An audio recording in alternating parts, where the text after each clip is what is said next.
Japan میں Tokyo شہر کے نزدیک پہاڑوں میں ایک خانقاہ تھی۔ وہاں ایک بوڑھا سمورائی جنگجو خانقاہی بدھ مت کی تعلیم دیا کرتا تھا۔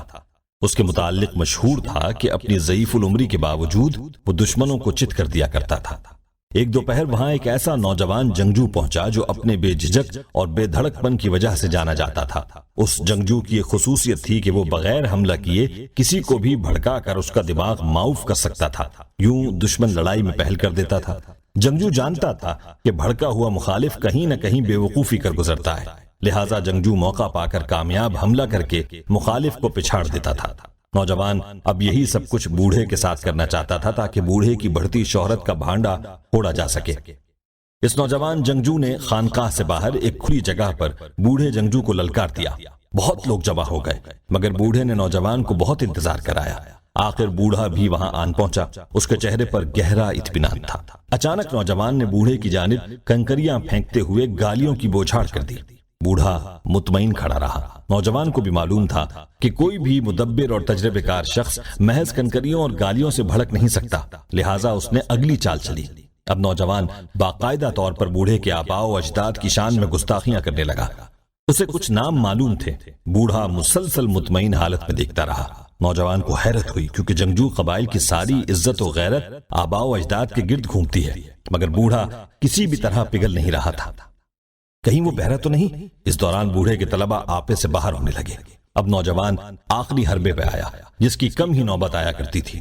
اس نے خانقاہی بدھ مت کے خلاف زبان درازی شروع کر دی۔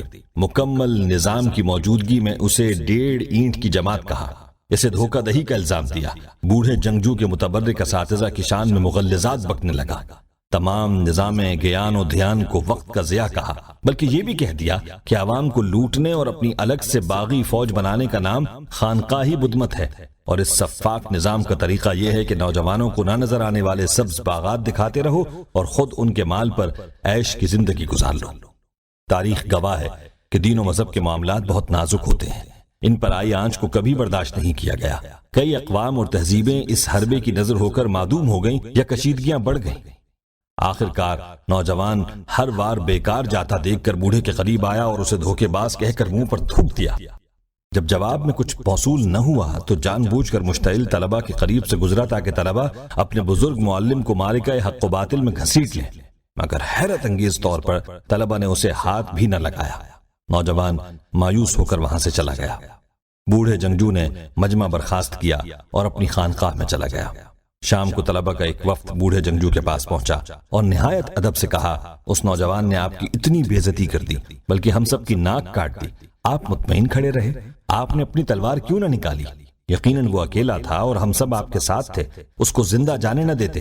کیا آپ کو نہیں لگتا کہ ہماری جانب سے بہت بزدلی کا مظاہرہ ہو چکا ہے؟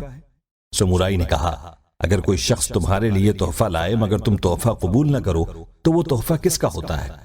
سب نے کہا، یقیناً جو شخص تحفہ دینا چاہتا ہے اسی کا رہے گا۔ سمورائی نے کہا، غصہ، عداوت اور حسد کا بھی یہی معاملہ ہے۔ جب انہیں قبول نہ کیا جائے تو یہ پلٹ کر اسی کے منہ پر پڑتے ہیں جو یہ تحائف دینا چاہتا ہے۔ یہ بھی یاد رکھو کہ تلوار اٹھانے سے پہلے دیکھ تو لو کہ نتیجہ کیا ہوگا، کہیں ایسا نہ ہو کہ کمتر مقصد کی خاطر اتنی قیمتی جان ضائع کر بیٹھو۔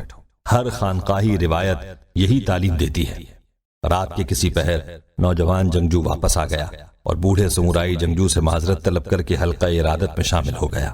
آدھے راستے میں جب چاندنی نے کوہ فیوجی کی برفوں کو روشن کر دیا تب اسے محسوس ہو گیا تھا کہ اس کا ہتھیار بے شک کارآمد ہے، مگر اس سے دنیا فتح نہیں کی جا سکتی۔